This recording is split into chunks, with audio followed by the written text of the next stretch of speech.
Hello guys, welcome back to the channel. This is Wonders Graphics Tutorial for Beginners. We are still on the basic series and today's video is going to be about smart objects.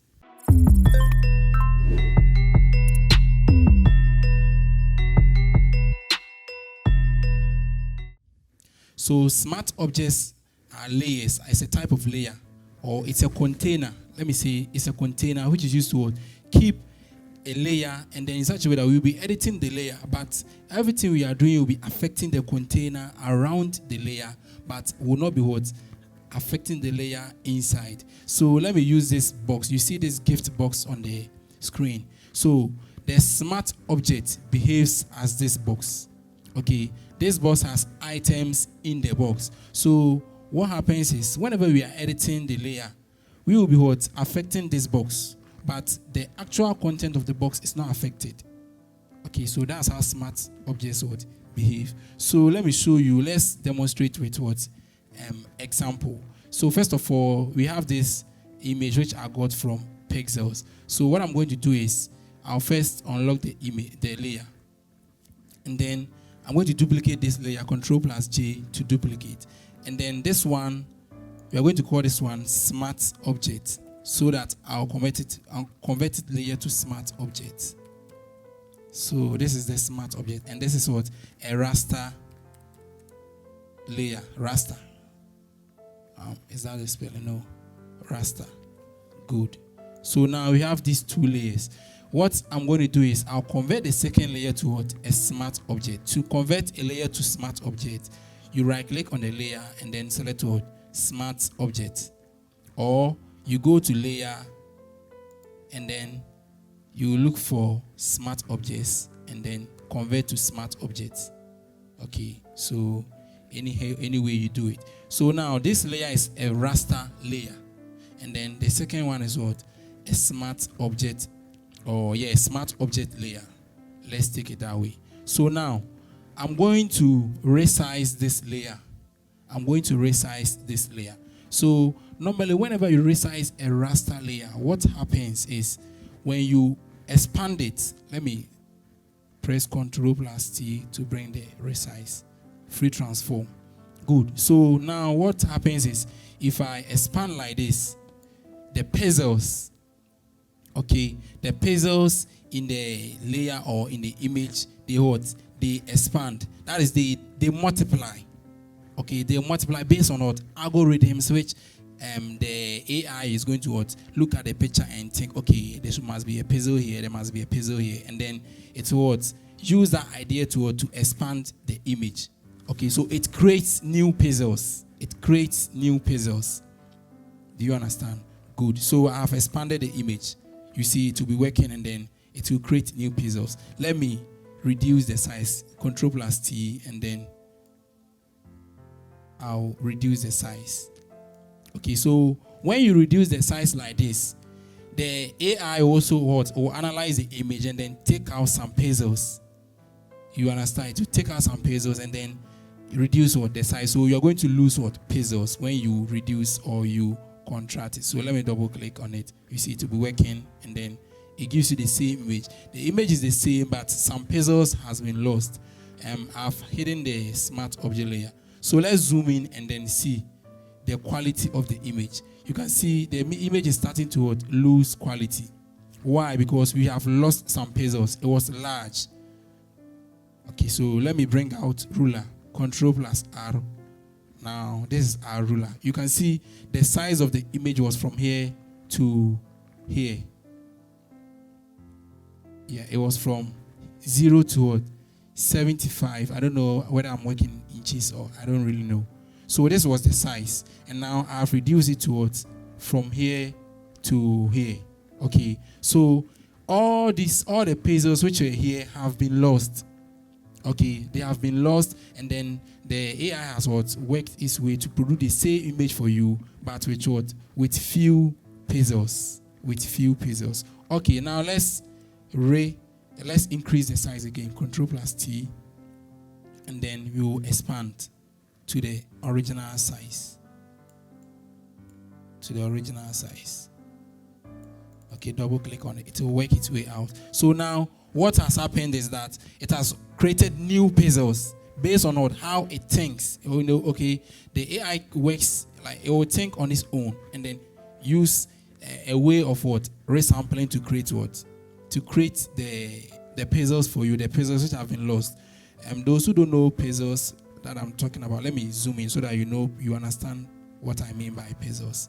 Okay, so these are pixels, the boxes, black, it's either black or white boxes. Okay, they are black or white boxes that which come together to form a larger image. So these are the pixels. These are great, pixel great. You can turn them off and then you see the pixels, like you see them clearly. So whenever we expand, okay, these pixels, new ones are created, and then based on how it looks, okay, the AI will just analyze and say, okay, we have a darker pixel here, maybe here will be dark or here will be light, and then it will work its own way to create new pixels. And then when you contrast it or reduce the size, it will take out some pixels, okay, based on its own system.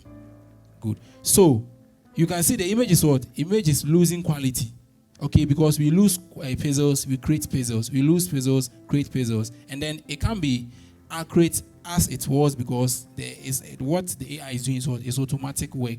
Okay, it doesn't have a distinct reference to where the pixels were and then the color of the pixels it took out. It doesn't have that reference. It just guess.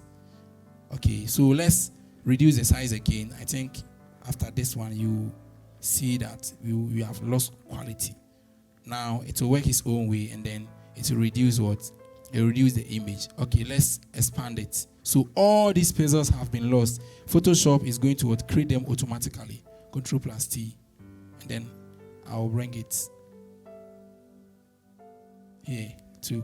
So all the pixels which were here have been created automatically. Let's look at how the image looks. You can see the image is losing quality. It's losing quality. Okay, it's losing quality. It's still losing quality. So let's go again. Ctrl+T. And then this time I'll reduce it to a very tiny size. Okay, double click. And then let me expand it back again.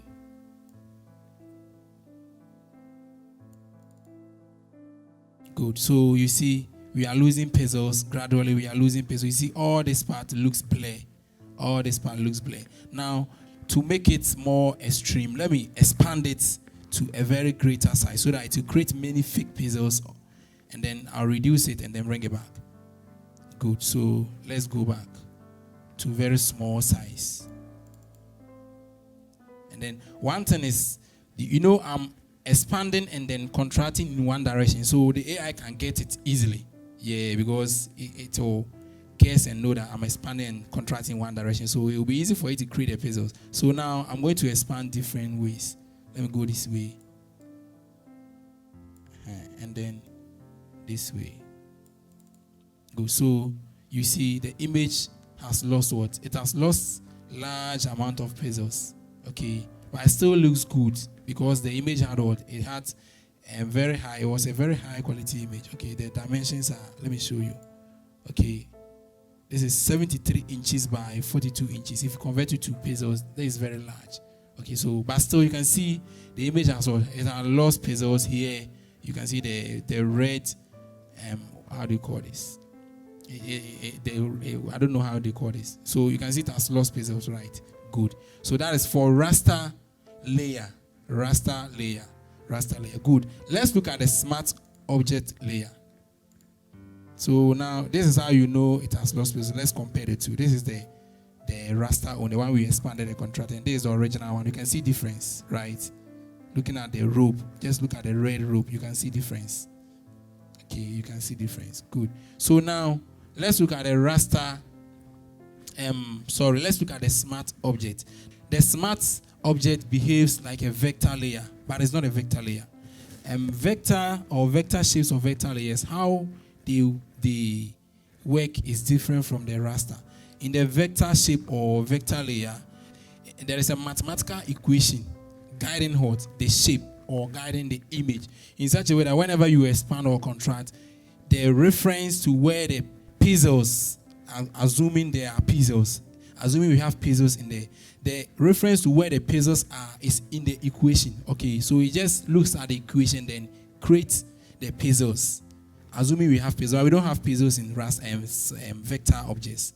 It doesn't have pixels. But suppose they were pixels. It just look at the equation. Okay, the pixels are here, are here, are here. So you contract, expand many times. You never lose what quality, because there's an equation, mathematical equation, what guiding the shape or the image or the layer.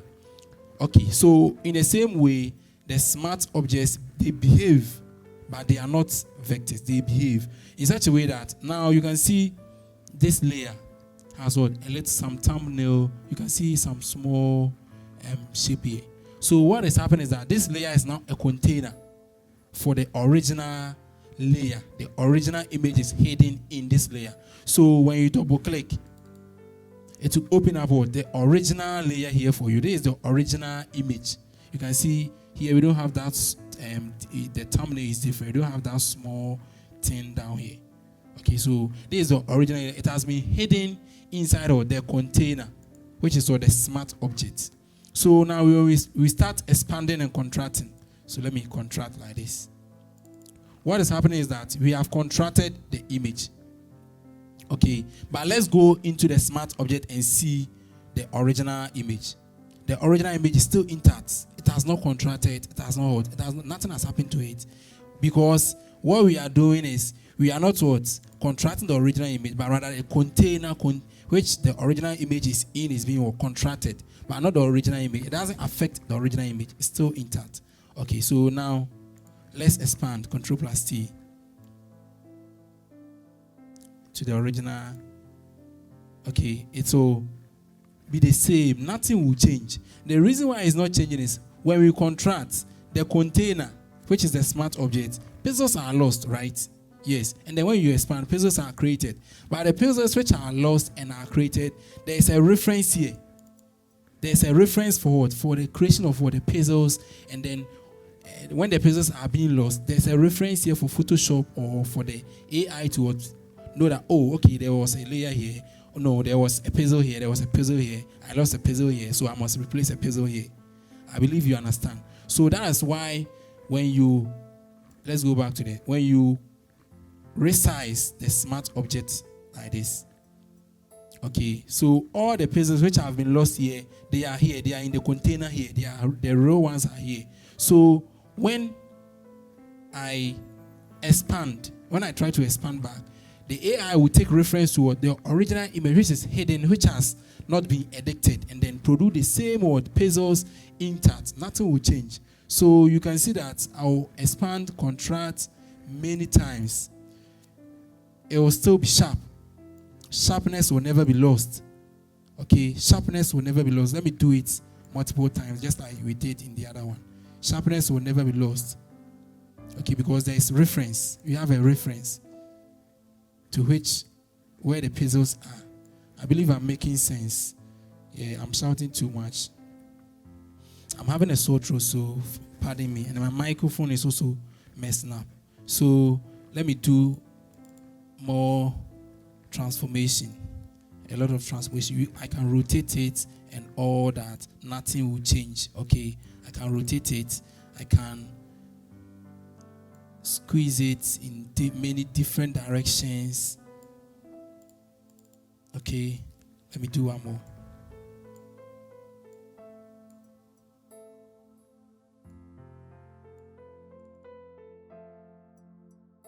Let me do. So what you need to also know is that whenever you bring out the free transform tool, and then when you expand like this, you have to double click so that it takes what effects. Okay, yes. So good. And then let me do it again. Now let me bring it to the original size, and then let's look at how the pixels lose the quality. Let's look at the quality of the image. Good. So now let's zoom in and see. You can see it's still sharp. Nothing has happened to it. Let's compare it to you can see the raster layer lost pixels, but this one, the pixels are still intact. Good. Because of what? The smart object, which is behaving as a container for the original image to be to be kept. So all the characteristics of the original image will be kept intact. Another thing you can find out is, let's apply curves to the smart object layer. One thing you have to know is that whenever you are applying effects, filters to a smart object layer, it doesn't affect the layer directly. Okay, it doesn't affect the original layer. It just affects the container. Okay, and then it will affect the container in what? In a form of smart filters. Smart filters in such a way that they can be toggled off. You can delete them. You can toggle them off anytime you want. Unlike the raster layer, if I apply curves to this layer, I cannot turn them off. Let me show you. So first of all, let me duplicate this layer. Sorry, let me duplicate this layer. Ctrl+J. Good. So this is raster copy, and then I will apply curves to that layer. Let me apply an extreme curve so that it will be clear. Good. Something like this.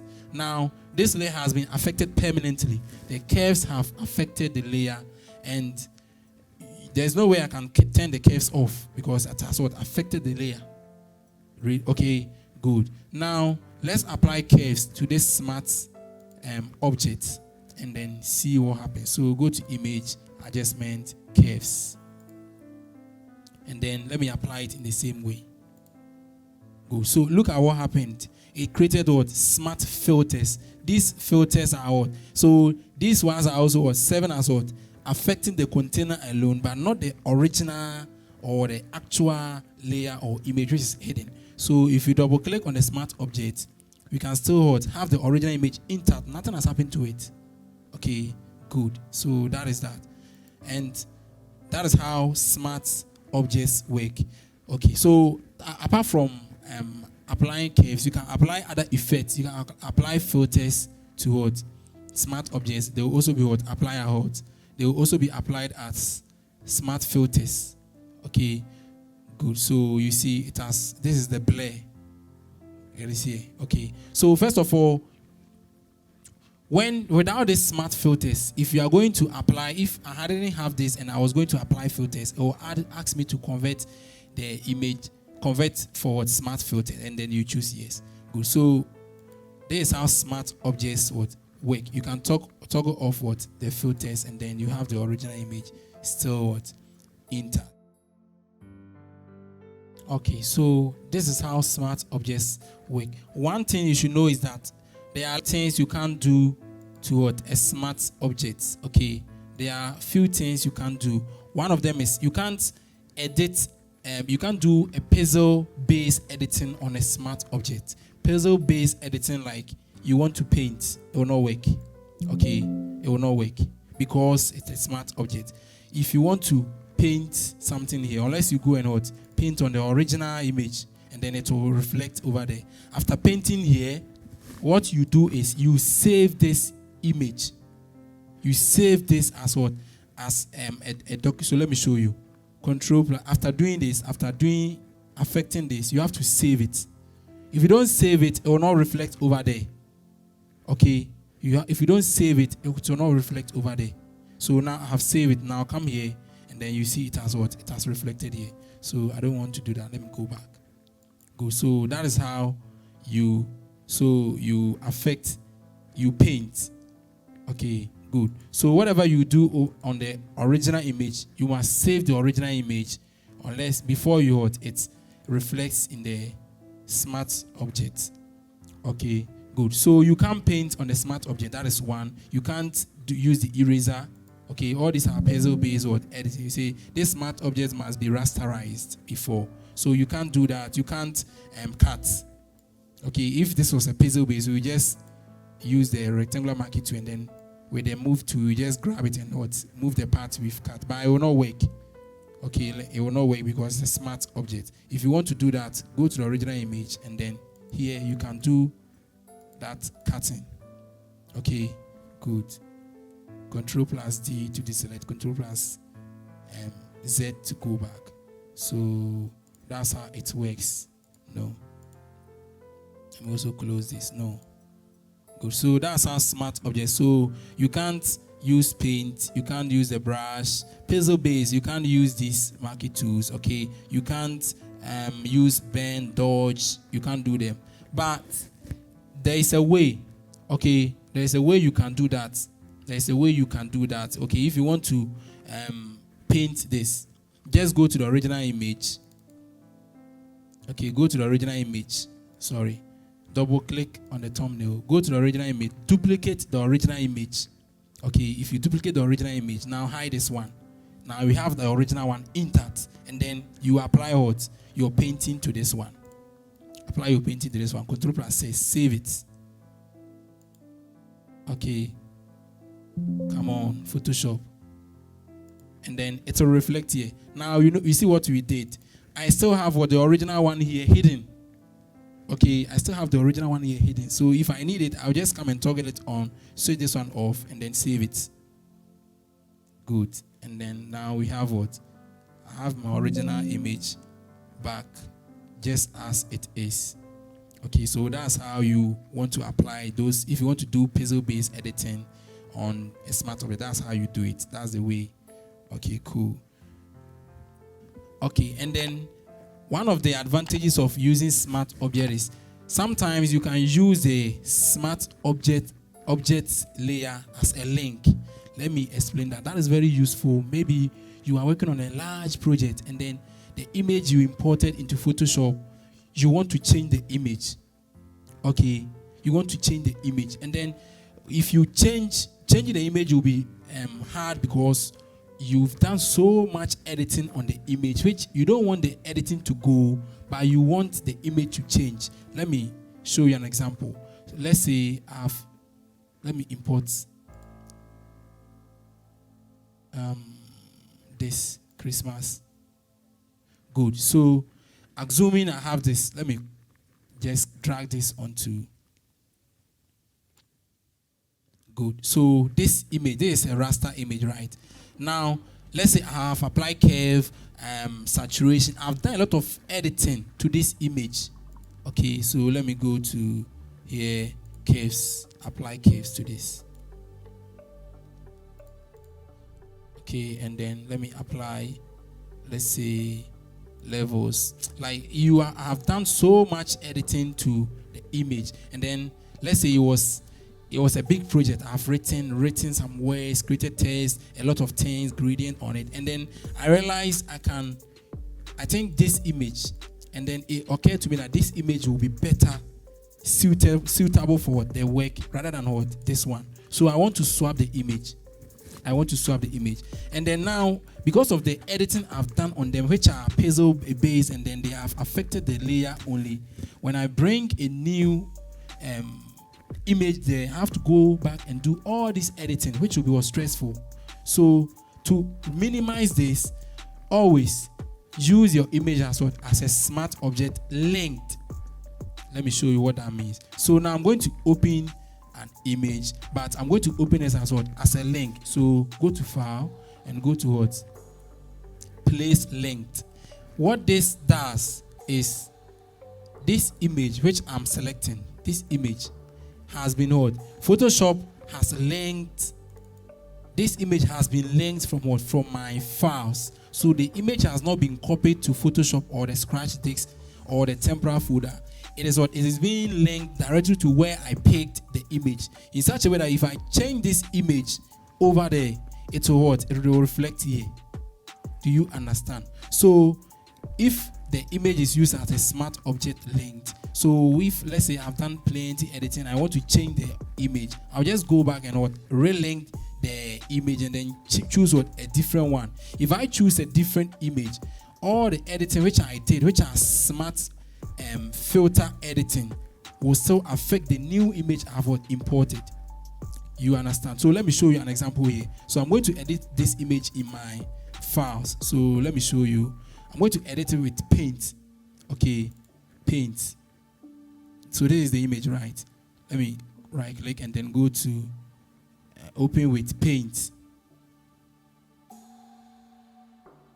Good. So let me just do something like this here. Okay, I've altered the image in a different software outside Photoshop. Okay, so I'm going to save the image just as it was. Okay, not save as. I've saved it over the old one. Good. So let me close it, and then let's come to Photoshop and see. You see what just happened? It has updated the image from the link, from the source. You understand? So whatever you do, whatever happens to the source affects the image in here. Okay, so that's one importance of using how do you call it, smart objects. You can use them as links. Okay, this one is very useful when you know you are doing heavy editing on the image and you may change it later, and then you don't want to lose the editing you did on the image. You understand? Good. So now, if you want to change it, you just right click and go to relink to file, and then you select a different file. Any editing you did here, let me show you. Let me apply filters to this. Curves. Let me apply curves. Look at something. Good.